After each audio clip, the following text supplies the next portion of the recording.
Let me ask you something. Have you ever walked out of an interview thinking, I didn't show who I really am? I totally blanked on that one question. I was too nervous to think straight. If so, you're not alone. I've conducted over 12,000 interviews, and I've seen smart, capable people sabotage their chances, not because they weren't qualified, but because they let nerves take over.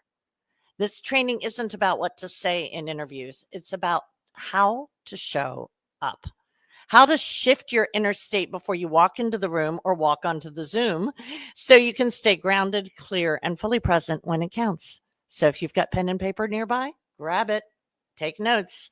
And if something hits home, drop your aha moments in the comments. I want to hear them. Here's the problem. Most people prepare for interviews by cramming more info into their head. When the pressure hits, they go blank, speed up, and walk out wondering what just happened. Why? Because your nervous system is running the show. When you feel unsafe, uncertain, unjudged, under pressure, uncertain, judged, and under pressure, and unsafe, your body reacts, your breath shortens, your mind races, you can't access your best thinking. This is not a confidence issue, it's a nervous system issue.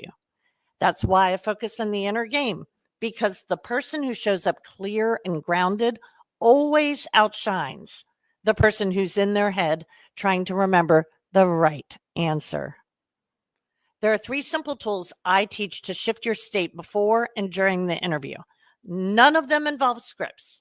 All of them are designed to help you access your natural clarity and confidence. First, we want to ground yourself before your interview. So use a simple mind body ritual in the morning of the interview. It can be breathing, stillness, light movement, music. It could be meditation, just a little bit of outdoor time, whatever it is. If you have a religious practice, add that to it. Superpowers. But meditation, yoga, outdoor time, those are some of the most popular ones that I see amongst my clients. I do have my runners and my surfers and if I walk my dog by myself, all those different things, whatever it is. Now, why are we doing this? Because grounding slows your brain and nervous system, and that calm carries into the conversation. If you know you need more of that before interviews, let me know. Tell me if grounding is one of the things that you know that you need. Now, the second thing is boosting your likability through joy, not performance. Most people are trying to impress in interviews, but the truth is people connect with who you are more than what you say. A simple shift. Do something you love. Do something that makes you happy in the 3 days before the interview. Anytime in the 3 days before the interview will work. Longer, it doesn't have the same kind of power. So it can be anytime in those 3 days. Do something fun, something that makes you laugh or lights you up. Laughter triggers happy hormones. Whatever that fun activity is, that will last into the interview, making you more relaxed, more magnetic, and more real. What's your go-to fun ritual, your go-to joy ritual? Let me know. Now, the third piece is practicing out loud with confidence cues. We're not going to rehearse in our heads. We are going to speak out loud. We are not going to rehearse in front of speaking humans. They're not going to help. I don't care how much they love you. Your number one option is your dog. If you have a dog, you have it made. Dogs actually tap into that happy hormone. It is really, really, really powerful. Cats can be a good partner. If you have a baby who isn't speaking yet and isn't super mobile, that can be a good partner. That your small human who isn't talking can be a good practice partner. Pictures of your happy place, pictures of a beloved grandparent. If your children are mobile and talking and therefore no longer good practice partners, one of their stuffed animals would be a great practice partner.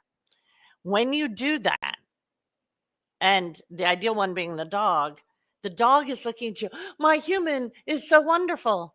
And when they do that, what happens is you get the sense of being the superpowered being. You have these powerful happy hormones. And then when you're saying the same things in the interview, those hormones take over. You're rewiring your nervous system to see interviews as familiar and safe. So, who is your practice buddy? Let me know. Now, we want to reframe interview confidence, and here's the big shift. Interview success isn't about knowing more. It's about feeling safe enough to access what you already know. That version of you, grounded, calm, clear, is the one who gets hired. So stop trying to perform. Start learning how to manage your internal state. That's the real interview prep most people skip.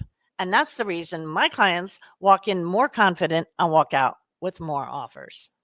Now, if this resonated, and if you're done letting nerves sabotage your potential, I want you to take 2 simple actions. First of all, share this training. I know you know somebody else in a job search. I know you do. If you know someone in a job search, share this with them. Even if you think that you're the only one with an interview problem, you are not the only person who keeps second guessing yourself. This could change how that person shows up. Send it to them, tag them, drop it in their inbox. And second, book a clarity call. If you're ready for personalized support, if you don't want to wing your next interview or overthink everything afterward, I've opened a few free clarity calls next week. We'll get clear on what's really blocking your confidence, how to shift it fast, and what tools to put in place, and make sure the job search strategy is dialed in for what the market is doing now. No pressure, just strategy. If you want to call, send me a quick DM. Let me know in the comments. I'll make it happen. And I want to thank you for being here every Friday at this time and for doing the deeper work. The way you feel in an interview shapes the way you're perceived. Let's help you show up as the person who's ready to lead.